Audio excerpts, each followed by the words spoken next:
Petit rappel sur AgroSolutions, qui nous sommes. Donc AgroSolutions, voilà, on est un cabinet de conseil en agro-environnement. On est filiale d'InVivo. C'est important parce qu'InVivo, ça regroupe plus de 200 coopératives à travers toute la France, soit la moitié des agriculteurs. Donc ça nous permet d'avoir un lien privilégié avec le terrain pour apporter des solutions concrètes. On fonctionne en totale indépendance, évidemment.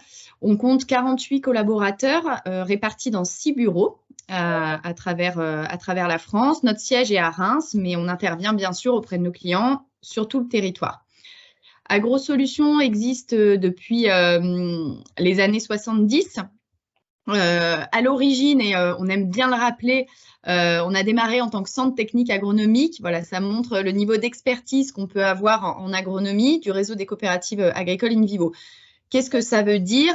Les agriculteurs, chaque année, ont besoin de savoir les produits qu'ils vont utiliser, leurs performances techniques, mais aussi environnementales. Ça passe par les coopératives qui organisent ces fameux tests sur le terrain. Et ces analyses, voilà, pour le réseau de coopératives InVivo, sont animées historiquement et encore aujourd'hui par AgroSolutions. C'est un socle qui nous est cher, qui nous tient à cœur, parce que nos équipes, du coup, ont toute légitimité pour donner le meilleur conseil. Autre élément important. Ah, Mickaël, je vois que tu es revenu. Est-ce que tu veux faire un test micro? Ouais, je veux bien essayer. Ça C'est marche? bon, super, je te laisse prendre le relais. Ok, top. Eh ben, ouais, effectivement, donc merci d'avoir pris la suite. N'hésitez pas si jamais on m'entend pas très bien. Donc un des autres éléments qui nous caractérise, c'est finalement notre proximité avec la recherche, les références et les projets qui y sont développés, et avec les instituts techniques également qui sont référents dans chaque domaine, donc ce qui nous permet d'avoir finalement des conseils qui soient les plus pertinents sur les différents sujets sur lesquels on travaille. Donc, notamment voilà, sur la partie carbone, hein, il y a une expertise qui est assez forte côté AgroSolutions via 2 gros projets, donc le projet Carbon Sync qui nous a permis finalement d'être co-rédacteur des méthodes label bas carbone grande culture avec le gouvernement français. Et puis plus récemment, il y a le projet Marvic. Donc on est mandaté par la Commission européenne au même titre il y a 15 autres centres de recherche agronomique et sur les sols qui sont dans un consortium dont AgroSolutions fait partie pour justement écrire les règles et les méthodes de monitoring du stockage de carbone dans les sols agricoles.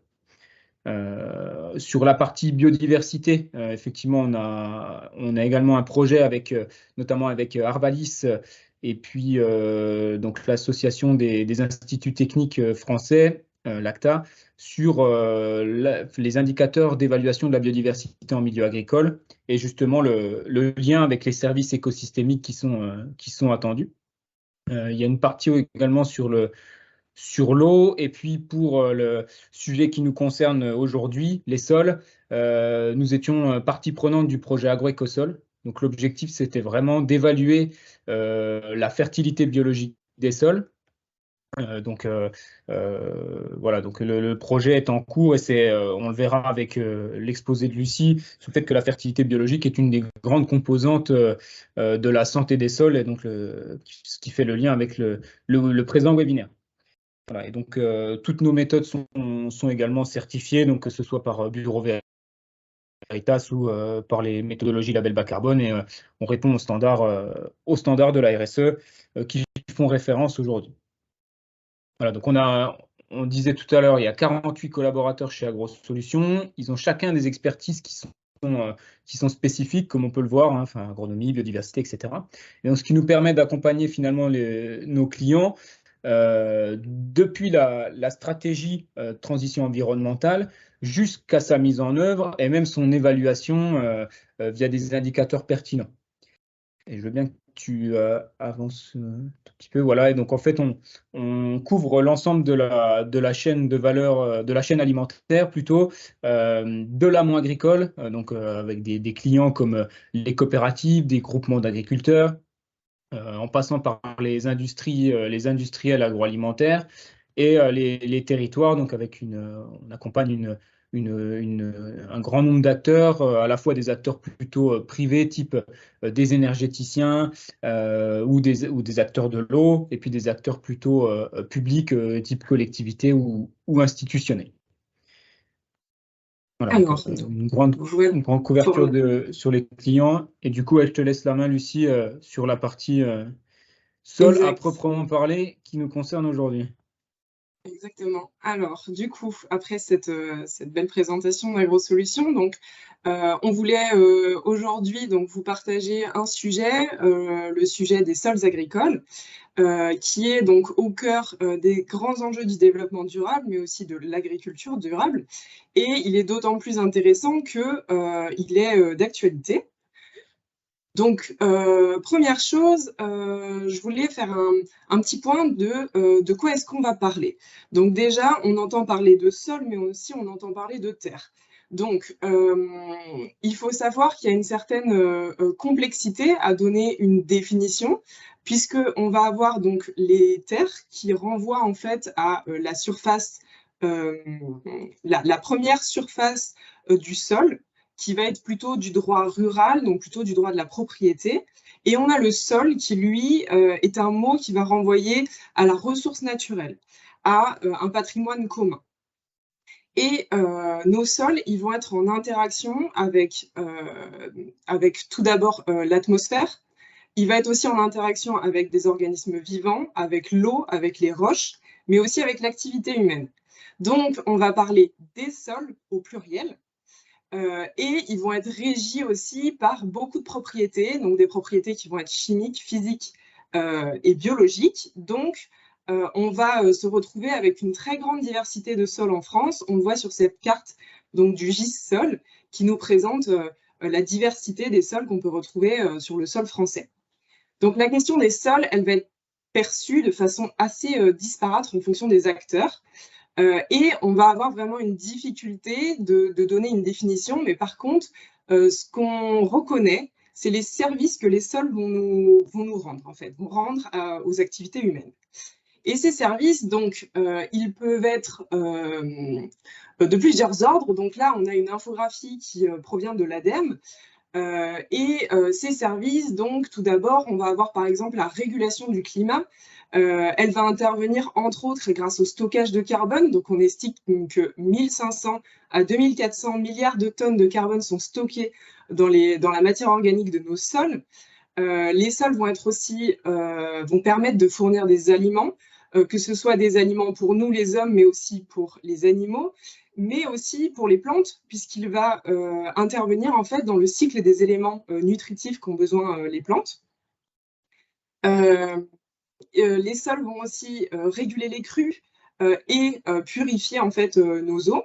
Ils vont être pour l'activité humaine surtout support d'infrastructures pour nos villes, pour nos routes. Ils vont nous fournir du matériel pour la construction, par exemple le sable. Ils vont être aussi source en fait de composants pharmaceutiques. Il faut savoir que par exemple, il y a beaucoup de nos antibiotiques qui proviennent des sols, comme la pénicilline, qui est en fait un champignon mycélien. Le sol va être aussi la mémoire du passé. On va y retrouver des artefacts, du patrimoine culturel. Et il va être aussi, surtout, habitat d'une multitude d'organismes. Il faut savoir qu'un quart de la biodiversité totale de la planète se retrouve dans nos sols, que 1 gramme de sol, donc c'est-à-dire une cuillère à café, va contenir plus de 10 milliards de micro-organismes. Et le sol, c'est aussi quelque chose de vulnérable, puisque si on le dégrade, on va mettre 100 à plusieurs milliers d'années pour former ne serait-ce qu'un centimètre de sol. Ces sols, bien entendu, ils vont être menacés, donc en particulier via les activités humaines. L'activité humaine donc, va contaminer donc, via des polluants. Et on estime que donc 60 à 70% de nos sols européens sont en mauvaise santé et que cette mauvaise santé va engendrer un coût qui est de 50 milliards d'euros par an. Et ce coût, donc, il va provenir, donc, je le disais, de la contamination de polluants. On estime que 83% des sols de l'UE contiennent des résidus de produits phytopharmaceutiques. Ils vont provenir aussi de l'artificialisation, puisque c'est vraiment le rouleau compresseur, on va dire, des sols, puisqu'un département va être artificialisé tous les 10 ans en France, ce qui est vraiment énorme. On va aussi avoir l'érosion. L'érosion, elle peut être éolienne via les vents, mais elle peut être aussi hydrique, donc via des coulées de boue. On estime donc qu'1 milliard de tonnes de terre est perdu par an par l'érosion. En France, on est plutôt sur de l'érosion hydrique, donc via des coulées de boue, via des orages très violents. Et les sols vont aussi être impactés par des causes agricoles. Donc, par exemple, le tassement, 23% des terres agricoles souffrent de compactage, mais aussi de salinisation. Donc, ça, c'est plutôt à des endroits localisés, plutôt en bord de mer, et là où aussi on irrigue particulièrement. Et donc, on fait le constat que 60 à 70% de nos sols sont en mauvais état. Mais alors, qu'est-ce que c'est en fait? De quoi est-ce qu'on parle? On parle de bonne santé, on parle de bon état, de bonne qualité. Et bien, du coup, je voulais un petit peu vous apporter des éléments. Donc déjà, l'étymologie en fait du mot, il y a plusieurs débats. Déjà, souvent les chercheurs réfutent un peu l'idée de santé parce qu'on a une notion liée à un être vivant, c'est-à-dire qu'il va mourir, qui va vivre, et ce n'est pas vraiment le cas des sols. Ensuite, on a la notion de qualité. La qualité, pareil, elle est assez réfutée par la recherche parce qu'on a une notion d'un objet inerte. Ce qui n'est pas non plus le cas des sols. On a vu qu'il y a une biodiversité folle dans nos sols, donc ce n'est pas un objet inerte. Et donc, on a une entente sur le bon état. Mais contrairement donc, à la qualité de l'air ou de l'eau, les sols ne sont pas vraiment définis. Il y a un certain flou législatif. Donc d'un point de vue de la législation, il n'existe pas de définition commune, que ce soit dans le droit international ou dans le droit européen ou français. On a un flou qui est particulièrement préjudiciable en fait à l'adoption d'un cadre qui permettrait de protéger nos sols et de les protéger dans leur diversité, mais aussi dans la diversité de fonctions qu'ils vont apporter, qu'elles soient écologiques, économiques, sociales et culturelles. Donc, on a vraiment une nécessité de construire une vision commune autour des sols. Et donc, je vous propose quand même une définition, parce que même s'il est difficile de définir la santé des sols, eh bien, je vous propose cette définition qui fait sens. C'est que les sols vont être définis, en fait, la santé des sols plutôt va être définie comme la capacité continue d'un sol à fonctionner comme un écosystème qui va être vivant et vital, puisqu'il va permettre de soutenir les plantes, les animaux et les hommes. Donc, c'est une définition qui permet de bien mettre les sols, en fait, au cœur de l'écosystème terrestre. Une fois qu'on a vu tout ça, on va dire l'agronome et l'agriculteur peut être un petit peu perdu et se dire oui, mais comment je vais pouvoir maximiser les services écosystémiques qui sont rendus par mes sols? Et bien, c'est là qu'arrive en fait la notion de fertilité des sols. Donc, quand on est un agronome, un agriculteur, on va s'intéresser en fait à ces trois composantes, qui est tout d'abord donc la fertilité physique, et ensuite on a la fertilité chimique. Donc, ces deux composantes-là, souvent, elles sont très, très bien connues par l'agronome et par l'agriculteur. C'est quelque chose qu'on travaille depuis longtemps et qui est très bien connu. Par contre, on a la fertilité biologique, où là, certaines personnes vont être au courant, mais pour certaines autres personnes, ça va être plutôt une boîte de Pandore, on ne sait pas trop ce qu'il y a dedans. Et bien, du coup, on va faire un petit focus sur cette fertilité biologique, et donc, on fait un petit rappel sur le fait qu'il y ait un quart de la biodiversité totale de la planète sous nos pieds, mais il y a aussi donc une certaine diversité. On a des bactéries, on a des champignons, des protozoaires, des nématodes, des vers, des arthropodes, et tout ça représente quand même, donc là ce sont des chiffres à l'hectare, donc tout ça représente une certaine masse. On voit qu'on est en tonnage par hectare. Donc, toutes ces choses, elles vont fonctionner et elles vont apporter des services et on va essayer de les maximiser. Et donc, on va se dire, mais oui, mais d'accord, mais comment elles fonctionnent en fait? Eh bien, on peut se représenter un peu cette abondance de micro-organismes et d'organismes qui vivent sous nos pieds, on peut se le représenter comme un moteur. Et l'abondance, voilà, c'est notre moteur. La vitesse à laquelle il va fonctionner et va faire avancer notre culture ou ou la dégradation de nos résidus, ça va être la vitesse. Donc, cette vitesse, ça va être la minéralisation à laquelle l'activité en fait de nos micro-organismes et de nos organismes qui vont travailler. Et bien sûr, il faut pouvoir nourrir ce moteur pour qu'il avance et qu'il nous produise de la vitesse. Et donc, cette nourriture, ça va être la quantité et la qualité de matière organique qu'on va pouvoir lui fournir. Une fois qu'on a éclairci un petit peu toutes ces choses, on peut se demander mais comment on peut les protéger, nos sols agricoles? Eh bien, tout d'abord, il y a un cadre de législation. Donc, je vous l'ai dit, la législation, elle est en cours de construction. Donc, pour l'instant, elle était manquante, mais il y a des choses nouvelles de l'actualité sur lesquelles on voulait vous apporter du contenu. Donc, tout d'abord, entre 1972 et 1980, on voit que très tôt, les sols sont apparus comme quelque chose à protéger. Mais entre ces deux dates, on était plutôt sur quelque chose, on veut les protéger, mais uniquement parce qu'ils ont une fonction nourricière. Et il va falloir attendre 2006 pour que l'Europe fasse une proposition de directive pour protéger les sols, mais comme vecteur de services et de fonctions essentielles au bien-être de l'homme. Malheureusement, en 2006, la proposition de loi sera refusée, entre autres parce que des États membres se sont opposés. On a la France qui rentre dans les États membres s'étant opposés à cette directive. Mais l'Europe a une réelle volonté de protéger les sols. Et donc, on a l'apparition en 2023, donc en juillet, il y a à peine un mois, d'une nouvelle proposition de directive européenne, sur la surveillance et la résilience de nos sols. Donc, on va s'intéresser à qu'est-ce qu'il y a dans cette proposition de directive. Eh bien, tout d'abord, c'est une proposition. Donc, les choses ne sont pas encore fixées. On ne peut pas vraiment vous donner de préconisations précises sur qu'est-ce qu'il va se passer, mais uniquement des grandes lignes. Cette proposition, déjà, elle va concerner a priori plutôt les agriculteurs et les gestionnaires de terres agricoles. Elle ne prévoit donc ni budget, ni contraintes apparentes pour les agriculteurs.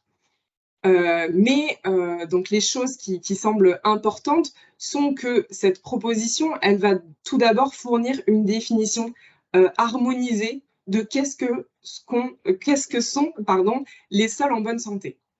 Donc ça va permettre déjà de s'harmoniser et de savoir sur quoi est-ce qu'on peut travailler. Ensuite, elle a pour objectif de mesurer et d'évaluer, donc de mettre en place un cadre qui permettrait de montrer là où les sols vont être en bonne santé, là où les sols sont en mauvaise santé, et donc où il faudra mettre des actions pour pouvoir compenser ce manque de cette santé qui serait détériorée. Et donc, ce compenser va passer par la définition en fait de bonnes ou mauvaises pratiques de gestion.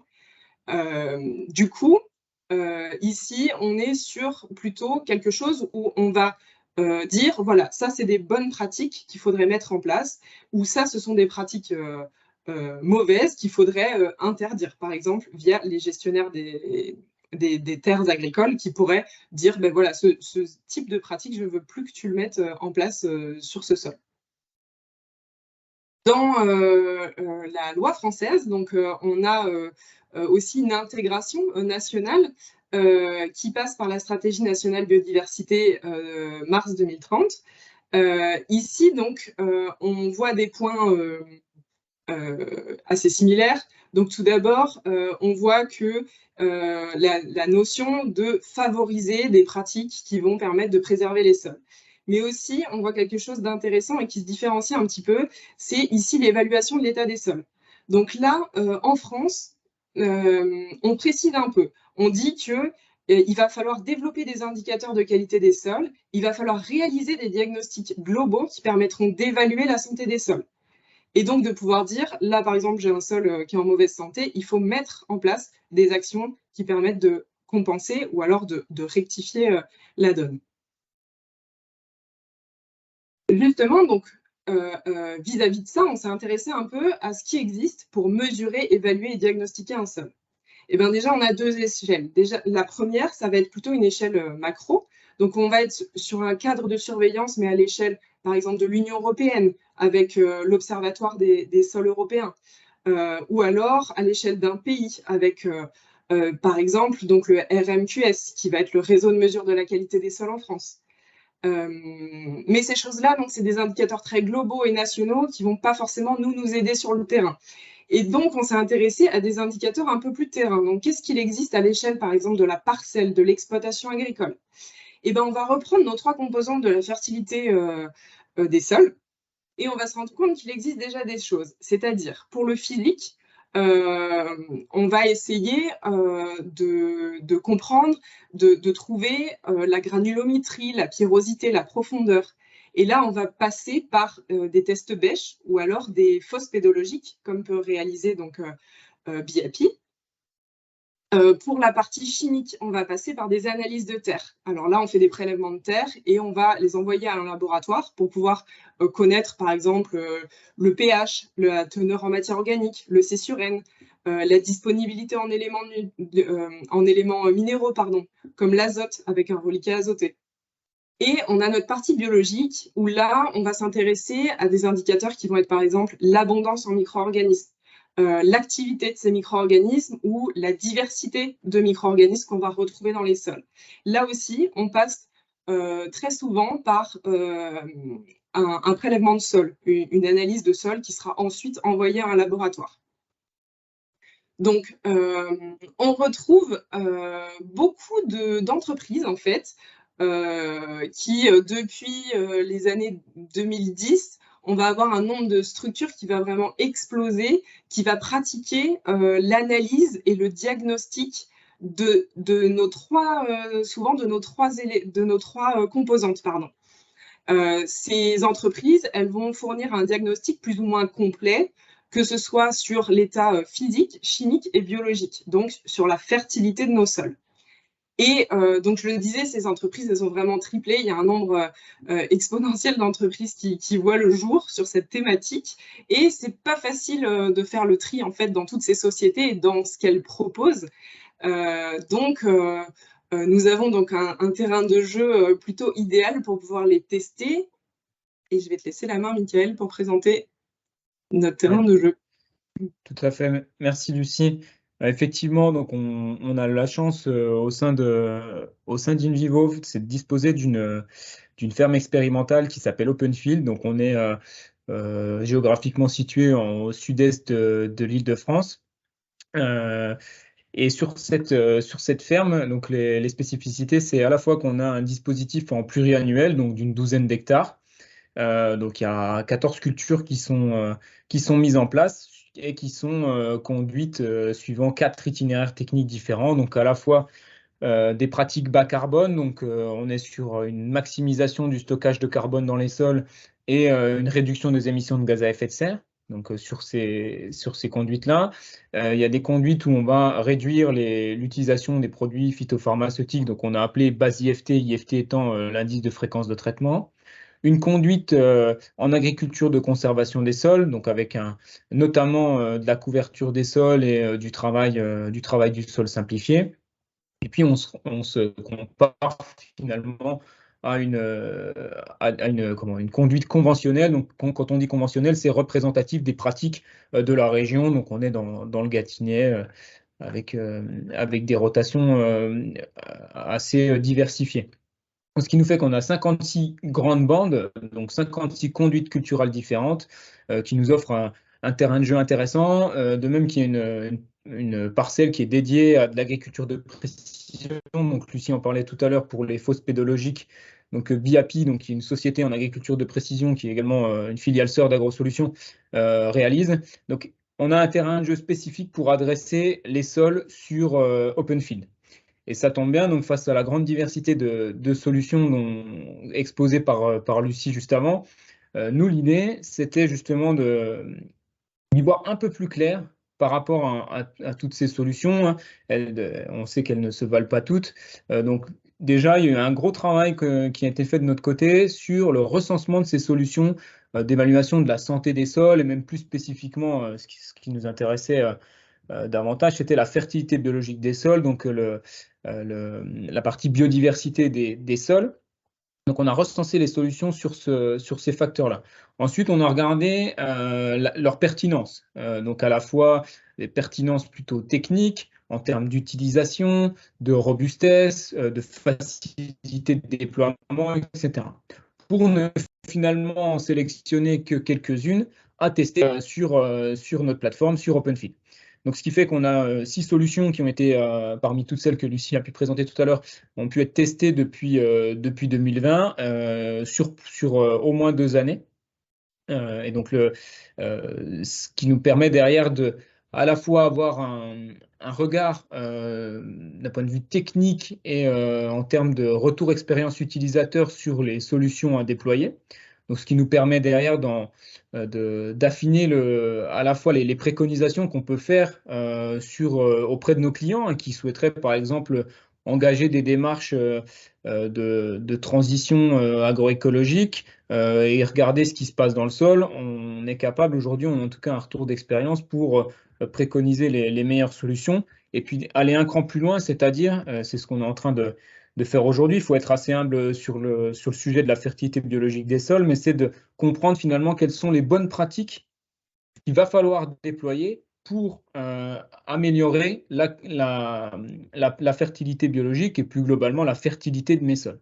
Donc c'est tout ça, enfin, le retour d'expérience qu'on peut avoir d'OpenField nous sert à alimenter et accompagner directement nos clients. Donc ça passe hein, de l'agriculteur, de la coopérative, de négoce, jusqu'à l'industriel agroalimentaire qui souhaiterait revoir certaines pratiques agricoles qui sont dans un cahier des charges de production, par exemple. Voilà, donc du coup, en quelques mots, on va conclure avant de vous laisser la parole pour quelques questions. Donc, le webinaire, il avait quand même pour but de montrer que le sol, c'est quand même une ressource qui est fragile, que l'on doit protéger, que l'on doit valoriser. Pour le préserver, donc Lucie a parlé notamment de la directive européenne, donc ce cadre réglementaire qui est en train de se mettre en place. Alors, il y a eu une proposition de faite en juillet. Cette proposition doit être acceptée. C'est que le calendrier politique 2024 va être chargé, donc la mise en place ne se fera pas avant 2025. Il faut l'avoir en tête, mais en tout cas, c'est enclenché. On a vu également tout ce qui était l'évaluation au champ et le diagnostic, donc qui est nécessaire pour finalement bien comprendre ce qui se passe dans le sol. Ce sont des choses qui peuvent être coûteuses et complexes. Hein. Enfin, même sur la fertilité biologique des sols, on n'est qu'au début de l'histoire dans la compréhension de ce qui se passe dans le sol et dans la manière dont on peut l'interpréter pour adapter les pratiques agricoles derrière. Donc il y a un grand nombre de solutions. Lucie a également parlé des freins potentiels à l'adoption sur le terrain et le fait qu'aujourd'hui se développent des indicateurs pour justement bien comprendre et bien évaluer ce qui se passe dans le sol avec des seuils d'interprétation qui sont en train de se préciser. Et là-dessus, la recherche scientifique est en train d'avancer. On est au début de l'histoire et les connaissances s'enrichissent année après année sur ce sujet. Et puis, donc côté AgroSolutions, donc voilà, vous avez pu bien comprendre ce qu'on faisait sur la partie sujet des sols. On est capable de vous accompagner dans l'établissement, dans l'évaluation d'une stratégie de préservation des sols. Donc à la fois par le volet expertise sur les sols qu'on a chez AgroSolutions, mais également dans les autres filiales sœurs d'AgroSolutions. On parlait de l'agriculture de précision de BIAPI notamment, ou sur la partie expérimentation avec OpenField. Il y a une vraie expertise stockage de carbone, dont stockage de carbone, on parle de stockage de carbone dans les sols, notamment via Carbon Extract, l'outil de bilan carbone des exploitations agricoles.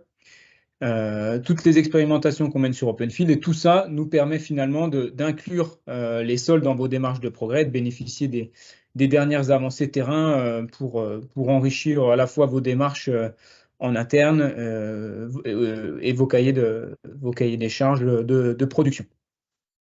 Donc merci à tous, j'espère que c'était très clair et donc avant de passer aux questions, on vous donne rendez-vous demain pour le prochain webinaire qui sera sur la biodiversité agricole. Donc là, la biodiversité au sens large, pas forcément que dans les sols, mais aussi dans les autres écosystèmes. Et donc mieux mesurer la biodiversité pour mieux la préserver et la restaurer. Merci beaucoup. Merci à tous. Merci à tous les deux. Alors, il y a une question, je ne sais pas si tu as eu le temps de la lire, Michael. Quelles sont les 6 solutions qui ont été testées depuis 2020, si c'est une info qui peut être partagée? J'imagine qu'il y a le Celesta Lab et Terramea qui étaient présents sur les journées OpenField. Oui, tout à fait. Donc déjà, c'est vrai qu'il y a l'offre de Celesta Lab, l'offre de Terramea. Donc, comme on le disait aussi en début de webinaire, AgroSolutions était partie prenante du projet AgroEcosol, donc mené par Aurea et le laboratoire Aurea et Arvalis. Donc, il y a aussi forcément AgroEcosol qui sont testés. Et puis des choses qui viennent plus donc ça, c'est plutôt, on va dire, de laboratoires bien établis, laboratoires français bien établis. Il y a des choses aussi qui viennent de start-up, comme Genesis par exemple. Il y a une start-up anglaise aussi, FA, Fungi Alert. Et puis une autre start-up qui est Biomemaker, qu'on a testé notamment sur des projets. Ok, merci beaucoup. Une autre question, quelles analyses pour mesurer la vie microbienne dans les sols? Alors, je me lance. Vas-y. Eh bien, la vie microbienne, alors qu'est-ce qu'on entend en fait par vie microbienne? En fait, à chaque fois, il faut les laboratoires, ils vont analyser des indicateurs. Donc, derrière vie microbienne, souvent, on parle de biomasse microbienne, qui est un indicateur, de diversité microbienne et d'abondance. Donc, je crois que la question, c'était quel laboratoire ou Non, quelles analyses? Quelles analyses? Eh bien, ça passe le plus souvent par des analyses de sol, des analyses de terre. Ok. Merci Lucie. Qu'entendez-vous exactement par itinéraire technique bas carbone, ITK bas carbone sur OpenField? En fait, c'est tout faire pour maximiser le stockage de carbone dans les sols et réduire les émissions de gaz à effet de serre. Je vais donner quelques exemples. Pour maximiser le stockage de carbone dans les sols, on va aller sur des couverts végétaux entre les cultures, notamment pour stocker de la biomasse dans les sols. Sur la partie réduction des émissions de gaz à effet, il y a d'autres leviers, hein, j'en cite un. Et sur la partie réduction des émissions de gaz à effet de serre, on peut travailler des formes d'engrais azotés qui sont moins émettrices, en tout cas qui ont un facteur d'abattement, typiquement des inhibiteurs de nitrification par exemple.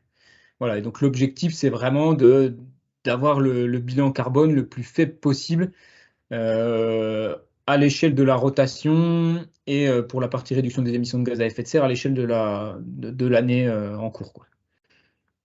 Merci Michael. Où sont publiés les résultats OpenField depuis 2020? Je crois que merci Diane qui a donné le lien. Quelles conséquences concrètes demain, après 2025, de la réglementation européenne sur la définition d'un sol pour nos agriculteurs? Qu'est-ce qu'on peut imaginer comme impact sur leurs pratiques actuelles? Eh ben, c'est une vaste question parce qu'effectivement, donc je l'ai précisé, c'est une proposition. Donc pour l'instant, on ne sait pas vraiment ce qui réellement les impacts sur les pratiques, même si dans la proposition, ils ont bien décrit qu'il n'y aurait pas de contraintes en soi sur les agriculteurs, pas de contraintes supplémentaires. Mais je pense qu'il va y avoir de l'incitation en fait sur les bonnes pratiques. Donc par exemple, réduire le travail du sol, augmenter la disponibilité de matières organiques, donc via des couverts. Enfin, ça va passer par de l'incitation à ces pratiques-là. Et même, je te compléterai, Lucie, en fait, dans la proposition qui a été faite début juillet 2023, c'est une proposition qui est assez édulcorée, finalement, par rapport on va dire, au texte qui était prévu plutôt sur 2022, qui avait été travaillé sur 2022, où là, la Commission européenne parlait de certificat de santé des sols. Donc là, dans ce cas-là, pardon, il fallait démontrer finalement un bon état de santé du sol. Et donc, alors, il y a toujours ce que ça fait référence à ce que disait Lucie aussi. Qu'est-ce qu'on entend par bon état du sol? Et en tout cas, sur les parties composantes fertilité, il n'y avait pas grand-chose d'écrit. En revanche, là où c'était le point potentiellement le plus impactant, c'était surtout ce qui était pollution, contamination. Donc, à la fois sur les éléments traces métalliques ou les résidus de produits phytopharmaceutiques. Bon, apparemment, enfin, dans les dernières lectures de la proposition, ce ne sont plus des choses qui apparaissent en tant que telles. Donc l'impact est peut-être sera peut-être un peu moindre que ce qu'il aurait pu prétendre être l'an dernier là, dans la première version. Donc, notamment sur la partie engrais pour les éléments transmétalliques et résidus de produits phytopharmaceutiques dans les sols. Ok, très clair. Alors, il y a un sujet sur la réduction des produits phytosanitaires, notamment par rapport à la biodiversité. Voilà, est-ce que la réglementation envisage de réduire ces usages? Je pense qu'on peut faire référence à la SNB, Michael, mais... Ouais, puis, par rapport en tout cas à la directive, en l'état, c'est pas spécifié aujourd'hui précisément comment ça prendra en compte les pollutions et notamment l'impact des produits phytopharmaceutiques dans les sols sur la biodive. Donc après, effectivement, au niveau français, il y a une volonté d'aller plus loin. C'est aujourd'hui quelque chose qui est pas, enfin en tout cas, qui n'est pas forcément appréhendé, hein, les produits phytopharmaceutiques dans les sols en termes de réglementation, contrairement à d'autres matrices comme l'eau ou comme l'air.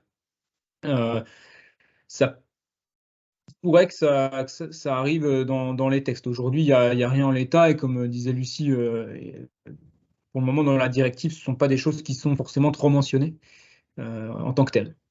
Ouais, je te compléterai en disant que dans la directive, il parle plutôt des sites contaminés, donc de pouvoir évaluer et mettre en place en fait des compensations et des restaurations de ces sites contaminés. Mais il n'y a pas vraiment de précision sur qu'est-ce qu'un réellement un site contaminé. Est-ce que justement un site qui aurait des valeurs élevées en éléments traces métalliques, est-ce que ça rentrerait dedans ou non? Enfin, ouais, il n'y a pas de détails, on va dire, de précision.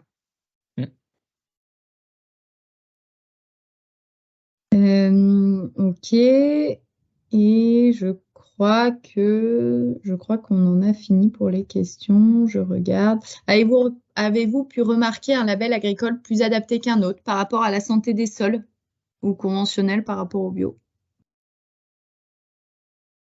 Alors, pour le moment, Lucie, tu me complètes. En tout cas, on va se baser sur ce qu'on a vu, donc qui est les analyses qui ont été menées sur Openfield.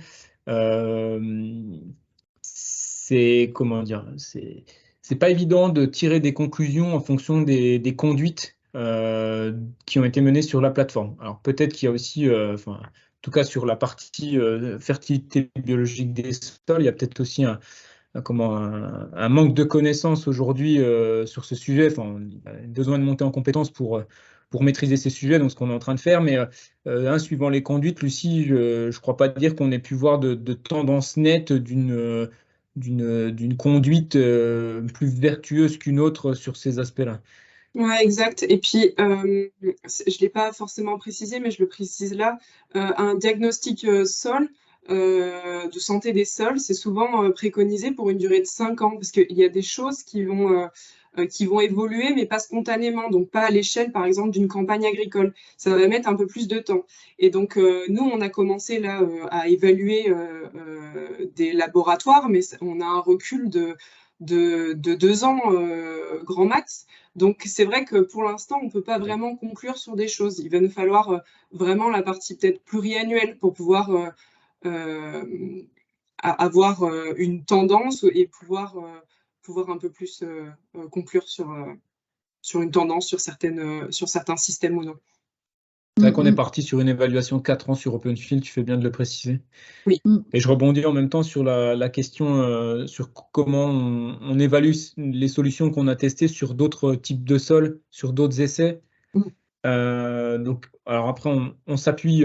Donc déjà, l'objectif, c'est quand même de la plateforme Openfield, c'est d'avoir un rôle pédagogique pour que les différents clients qui y viennent, donc les coopératives, les négoces, les industriels agroalimentaires notamment, ce soit une sorte d'éclairage sur les solutions qui sont en train de sortir.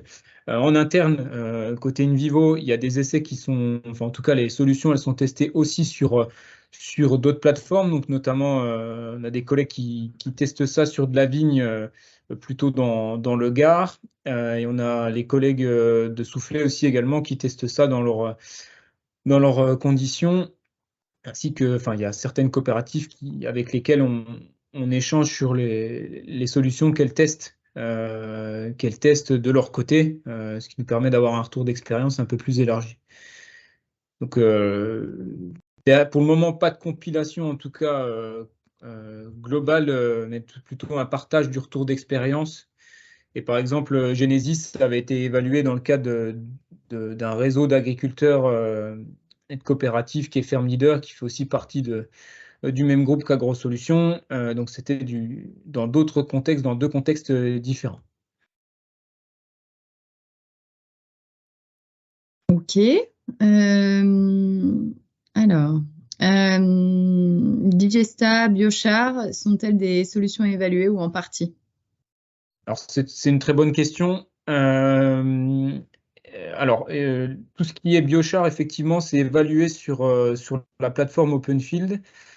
À la fois, donc, on teste différents biochars avec nos partenaires. Donc, c'est surtout des biochars de biomasse de bois. Donc, les biochars, hein, c'est un produit très carboné, c'est 90% de carbone. En fait, c'est de la biomasse végétale, de la matière végétale qui est pyrolysée. Donc, c'est une combustion sans air, ce qui fait que ça donne une forme comme ce que vous pouvez avoir dans du charbon végétal de bois pour votre barbecue. Donc, c'est pas mal de propriétés, notamment de stocker du carbone sur du long terme et puis d'améliorer on va dire au global, la fertilité des sols. Donc, on a évalué, ça fait 2 ans qu'on évalue les biochars sur Openfield. Donc, on en teste différents et puis on les a également mis sur notre dispositif pluriannuel pour justement voir les effets long terme sur l'amélioration ou non de la qualité des sols. Donc à la fois la fertilité biologique, la capacité de rétention en eau, de relargage de nutriments, etc. Donc ça a bien lieu. Et les digestats, c'est en cours d'étude pour que ce soit intégré dès cette campagne 23-24 sur des itinéraires, enfin sur des conduites plutôt, comment dire, engrais alternatifs, économie circulaire. Et notamment, du coup, l'idée, voilà, sur les biochars, enfin, pour poursuivre, il y a bien eu des évaluations de fait sur la partie fertilité biologique, biodiversité des sols, et ce sera aussi à conduire sur la partie digesta dans les conditions pédoclimatiques de la plateforme Openfield. Ça marche. Alors, il n'y a pas d'autres questions et on a atteint le temps réglementaire. Donc, il ne nous reste plus qu'à vous remercier, Michael et Lucie, pour ce décryptage. Et puis, rendez-vous dès demain pour ceux qui poursuivent avec nous, donc biodiversité et eau pour les thématiques de demain. Merci beaucoup. Bon après-midi à tous. Merci. Merci.